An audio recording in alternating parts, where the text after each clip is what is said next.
এই খাবারটি সন্ধ্যার টিফিনে বানিয়ে নাও। একটা পাত্রে নিয়ে নাও 2 কাপ ময়দা, পরিমাণ মতো লবণ, একটু কালো জিরে, 1 চামচ চিনি। চিনিটা স্কিপড হয়ে গেছে। এবার সবকিছু একটু নেড়ে নিয়ে হালকা উষ্ণ গরম জল দিয়ে ময়দাটা মেখে একটা ডো তৈরি করে নাও। এবার 1 চামচ সাদা তেল দিয়ে ময়দাটা আরও একবার মেখে একটা ঢাকা দিয়ে 5 মিনিট রেখে দাও।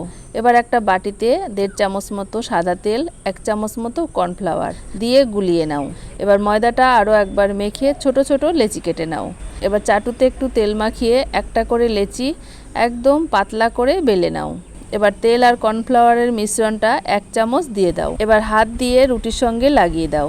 এবার একটা ছুরি দিয়ে সরু সরু করে রুটিটা কেটে নাও। এবার এক পাশ থেকে রুটিটা জড়িয়ে দুপাশে ধরে টেনে একটু লম্বা করে নাও। এবার রুটিটা দুপাশ থেকে গুটিয়ে একটা আরেকটার উপরে তুলে হাত দিয়ে চেপে এইভাবে পরোটা তৈরি করে নাও। একইভাবে সবগুলো পরোটা তৈরি করে নাও। এবার প্যানটা হালকা গরম করে এই পরোটাগুলো দিয়ে দাও।